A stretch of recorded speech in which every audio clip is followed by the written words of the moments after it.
это один из самых цитируемых ученых современности, специалист в области нанотехнологий, исследований в области энергетики и окружающей среды.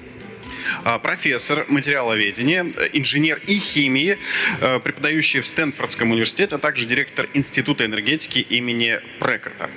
Ну и кроме того, лауреат премии «Глобальная энергия» в номинацию «Новые способы получения энергии» за, цитирую, «исключительный вклад в разработку, синтез и характеристику наноматериалов для энергетики и окружающей среды, в особенности трансформационные инновации в области науки о батареях». Да, Выговорила. под ваши аплодисменты приветствуем господин И Цуй. Просим вас. Оставляю. Спасибо.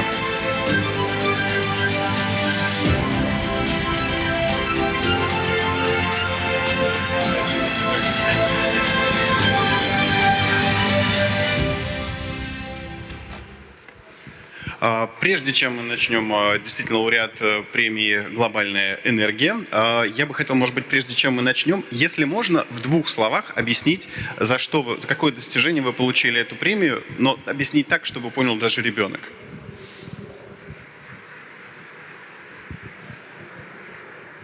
The reason to win this prize is based on my research to reinvent the battery technology for electrical transportation, for grid-scale energy storage, using nanotechnology to completely changing how the batteries could be done.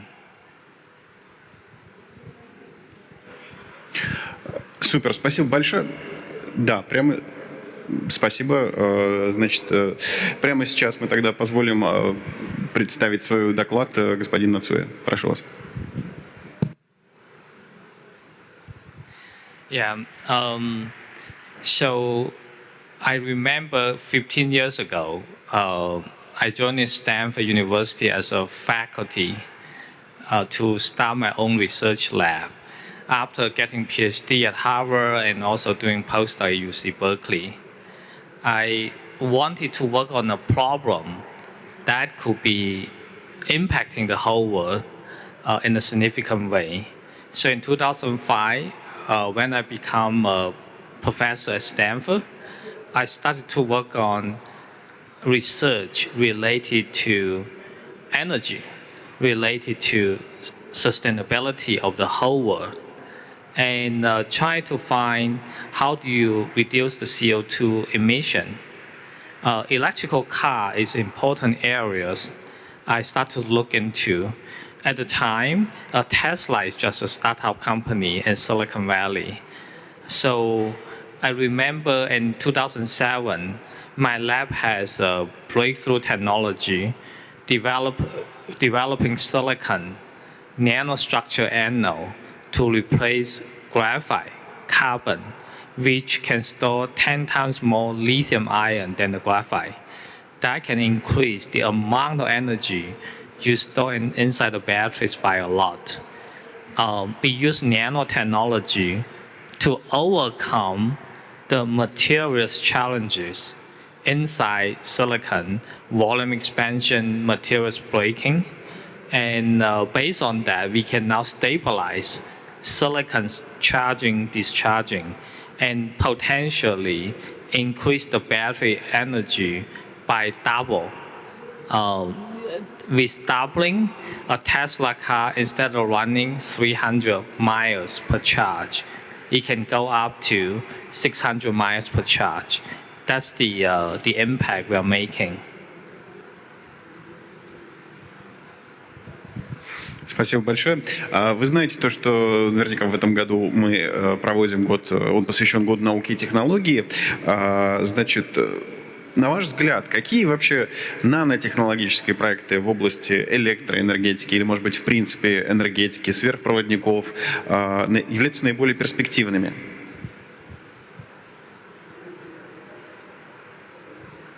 So, I know this is Science Technology Week.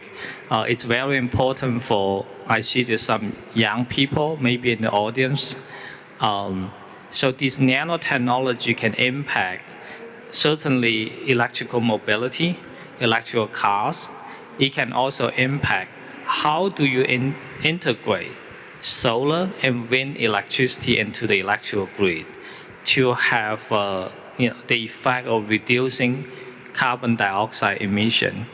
It could also have the impact of generating new type of facial mask to filter out the particles, the viruses in the air to protect yourself during the COVID-19. Indeed, one of our own technology, my lab invented, we have making our own facial mask right here that has much higher filtration efficiency, much better breathability when you put it on. So this is it's indeed nearly everywhere the impact to have, in addition, for example, water filtration, new type of building material to save the building energy consumption. And in the next 5 to 10 years, you are going to see this type of idea not only in the research lab at university, but also coming out into the real market as the product. At the Stanford University in Silicon Valley, I have been spinning out multiple companies based on the technology invented in my lab, raising venture capital funding, now realizing into the commercial space. Да, на самом деле и Стэнфорд, и Гарвард, конечно же, имеют опыт и коммерциализации проектов, в том числе молодежных. Но у меня вот такой еще вопрос. Как, на ваш взгляд, чистые технологии могут совместить при себе аспект экономического развития, при этом с сохранением окружающей среды? Yeah, it's very important indeed for the clean technology to have economic outcome. Otherwise, it will be very hard to be accepted in the society and the general public. Indeed, this is probably one of the most important and challenging problem we need to overcome, we need to solve, is how do you take a breakthrough technology and make it low cost, make it to the scale to have an impact to the society, make it economically viable to be accepted by the general public, in conjunction with existing technology already widely deployed. How do you have a new technology coming in? Indeed, that's probably one of the most challenging problems we are facing. For example, this is a Russian energy rig, right? The traditional fossil fuel based on natural gas is already so low cost. With clean energy coming in, well, would that cost make sense to do it? And even considering the CO2 benefit, and also offering the stability, secure energy, traditional natural gas is very stable. How do you really utilize natural gas? Utilizing new technologies such as solar and wind in a complementary way, and at the same time can reduce CO2. That's not an easy task. It will take the next 20, 30 years for society to figure this out step by step. Да, совершенно верно. Я бы от себя хотел добавить, что не во всех районах, странах можно использовать те или иные источники энергии, просто потому что там их использовать совершенно невозможно. У меня есть ощущение, что давайте предоставим слово, наверное, залу. Да? Вот мы если можно, кажется, вот у вас есть вопрос. Здравствуйте, Старцев Денис, Московский энергетический институт. Как вы знаете, в связи с популяризацией электромобилей и перехода на возобновляемые источники энергии, спрос и требования на новые накопители энергии возрастает из года в год. В связи с этим такой более уточняющий вопрос: какие инновации в аккумуляторных технологиях придут в производство в ближайшие годы? Расскажите, пожалуйста, более подробно. Спасибо. Thank you for the very good question. If you look at what we have right now for the batteries used in electric cars, it's lithium-ion based technology, graphite anode, the lithium iron phosphate or so-called MMC cathode.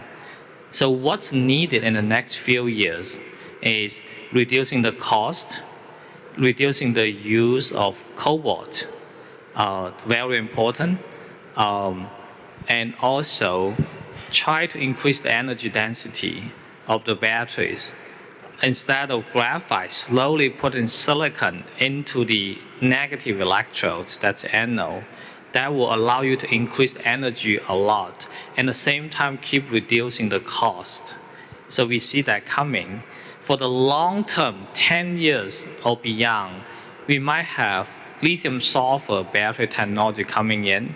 We might see solid state batteries instead of using liquid. We might see solid state coming in. There's a whole set of technology waiting. It will get more and more ready to be deployed. 5 years, 10 years, you're going to see more and more happening.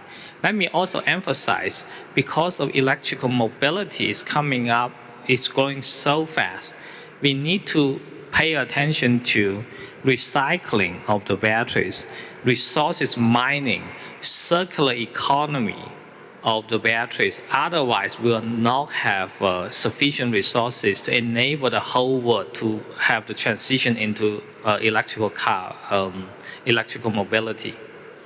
Thank you. А я, если честно, думал, что вы ответите на вопрос, мои технологии будут использоваться при производстве и увеличении дальности хода электромобилей.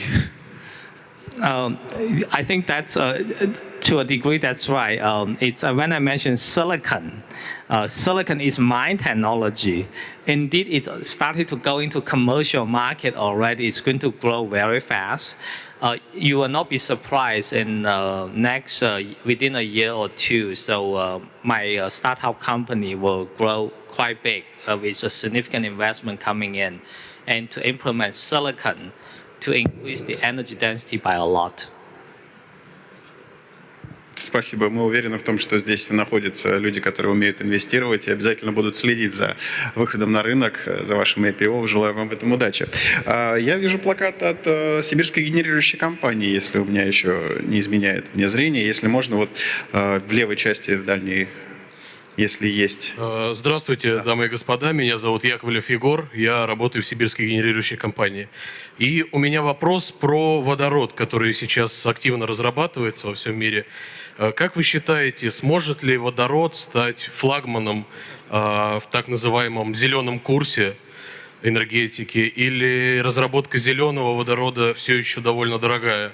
Может быть, есть какой-то более дешевый аналог, так называемый желтый водород? И в целом, как вы оцениваете такой вид топлива, как водород, на ближайшие годы, его перспективы? Спасибо. Точно нету, да? Yeah, thank you for the questions. Hydrogen is a very important direction. At Stanford University, I serve as the director of Preco Institute for Energy. Indeed, hydrogen is important areas. We are starting a new initiative on hydrogen. From the hydrogen production, green hydrogen, hydrogen storage, hydrogen transportation, and hydrogen utilization. It's a very, very important. Hydrogen is very clean energy carriers. Assuming the hydrogen you have access to started to be clean, certainly coming from natural gas, right? If you figure out how to sequestering carbon without emitting carbon, well, there's different name, whether you call it gray hydrogen, you mentioned yellow hydrogen or green hydrogen. We need to find a way to reduce the carbon footprint to generate hydrogen. Ideally, you want to go to electrolyzer to split water using clean electricity to generate green hydrogen. But at this moment, the cost is still too high. You probably have seen United States Department of Energy announcing the hydrogen earth shot. Try to get to $1 per kilogram of hydrogen. Well, assuming within a decade we can get there, then the hydrogen cost will be low enough.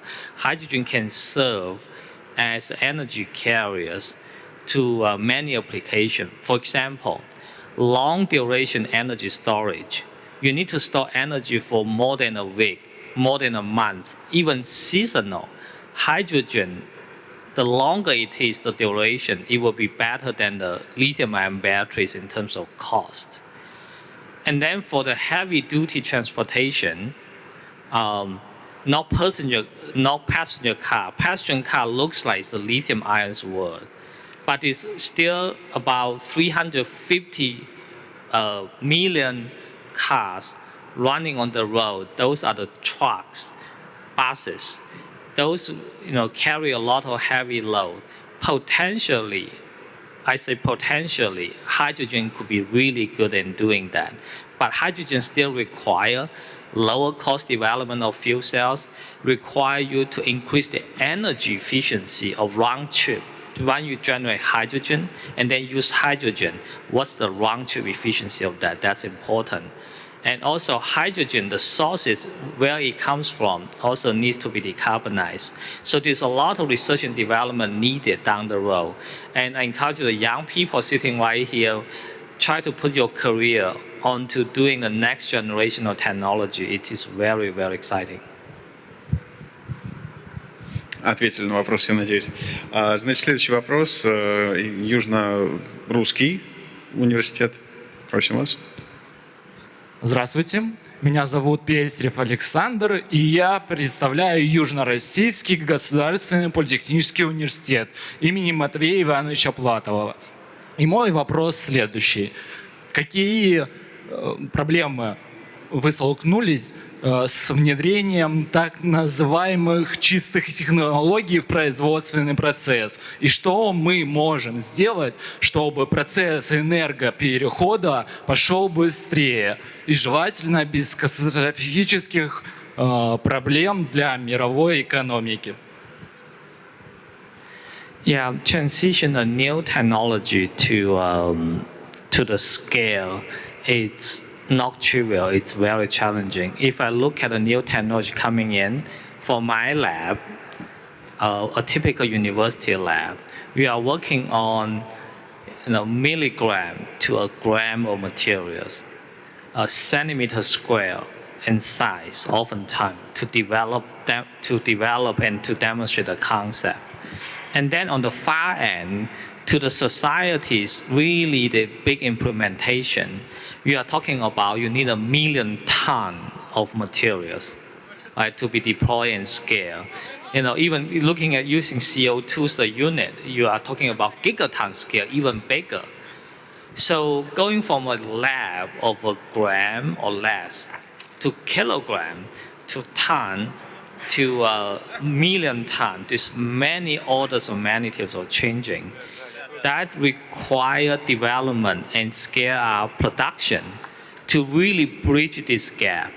Oftentimes, it's somewhere between kilogram, a gram to kilogram, a kilogram to ton. That's a process. Oftentimes, that's a valley of the death, and whether technology can make it or not. Then you ask the question, how do you speed up this process? Indeed, at Stanford University, we are thinking about a very efficient mechanism at this moment. University, we are setting our new school of sustainability. A new school will include about 10 departments. Inside the new school, we'll have a technology accelerator, sustainability accelerator, including technology and also policy, to speed up from gram to kilogram scale.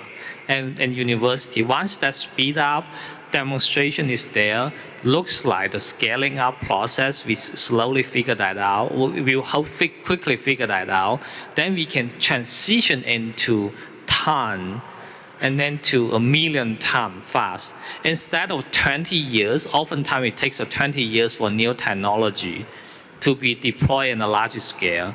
We hope by doing this, we can cut it back to 10 years. Cut it by half. That will have a huge society impact. We shorten the time, cut it by half. Remember the number? Instead of 20 years, we wanted to do it in 10 years to the scale. That's what's needed to impact global CO2 in scale, by 2050, the carbon neutral, basically by 2030, about 10 years from now, all the technology to be deployed in the large scale needs to be invented within these 10 years. We hope within these 10 years, we learn how to do scaling on the breakthrough technologies. Можно отныне вас называть человеком, ученым X2 или разделить на 2. Вы удваиваете расстояние, которое автомобиль может пройти на электротяге, и сокращаете время разработок в 2 раза. Можно? Thank you so much. Yeah, I will take the what you give me the new name, Mr. Number 2. Yeah, okay, thank you. Да, у нас есть вопрос еще из онлайна, который поступает на сайт «Знания» в рамках Российской энергетической недели. И вот один из вопросов, который лично мне понравился, по поводу делегирования. Кто не знает, господин Цуй редактирует научные журналы, выпускает, безусловно, занимается наукой, достижениями, монетизирует свои стартапы. Вот какие из задач вы не можете делегировать никому?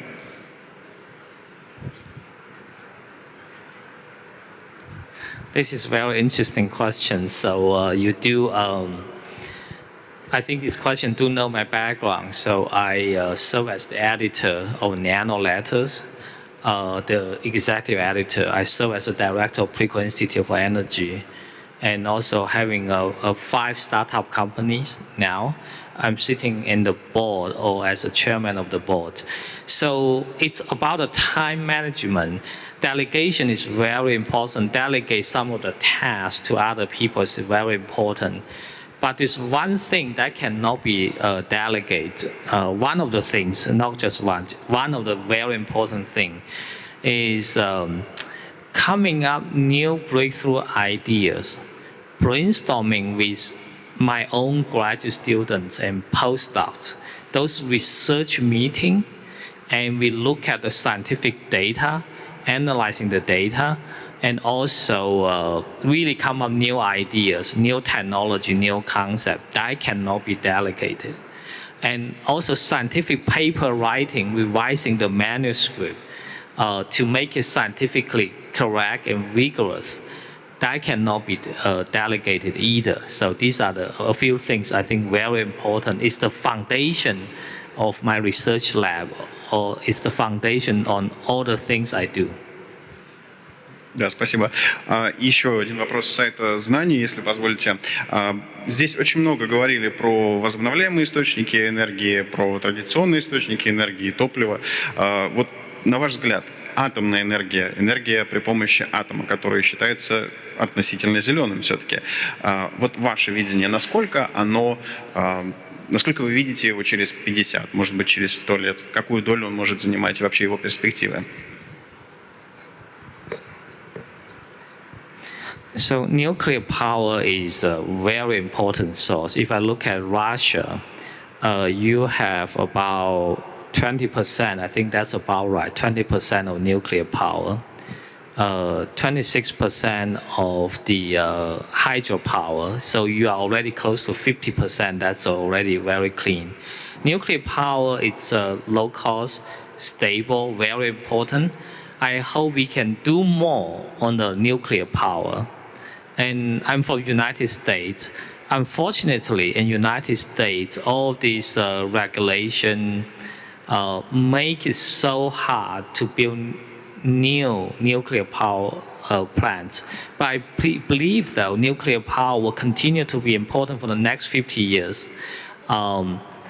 Particularly this one very exciting direction, even though it's very, very challenging, that's the nuclear fusion, the controlled nuclear fusion. If people can do it, make it successful, that's a complete game changer in the future. I don't know how long it will take, 100 years, maybe longer, maybe it's just very, very challenging. But if that happens, the nuclear fusion is completely a game changer in the energy space. Let's continue to support research in that area. 19% доли атомной генерации в общем объеме, да, но в европейской части России 40%, ну, благодаря использованию как раз местоположения локаций атомных станций. Это ответ на ваш вопрос. Что касается российской энергетической недели и, может быть, вопросы, которые вам понравились здесь, может быть, пару слов напутственных и для студентов, которые заканчивают и хотят связать свою жизнь с энергетикой, которые занимаются этим профессионально. Energy is perhaps the most important problem in the next 20-30 years. The Russian Energy Week, this is first time I attended. I'm completely impressed the activity going on right here, even though it's still during COVID-19. But the stuff you are showing is just completely impressive. I would like to certainly encourage younger generation, whether you are currently in college, whether there's some high schools, I don't know, students sitting here, whether you are in graduate school, and working on energy will be the most exciting areas for the next 3 decades to come. This is what I told my graduate students. I told Stanford undergraduate students as well. I say, put your next 30 years on it. And you are going to have a lot of fun. You are going to contribute to the society development and the economic development as well.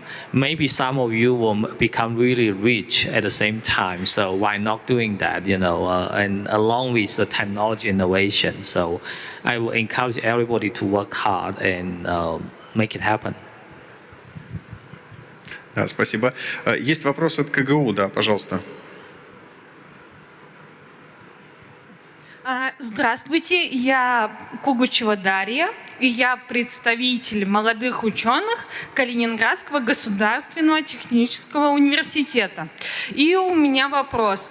Какие перспективы дает участие в подобных конкурсах молодым ученым? И какова вероятность, что мои разработки будут оценены или хотя бы заметны мировому сообществу? Спасибо.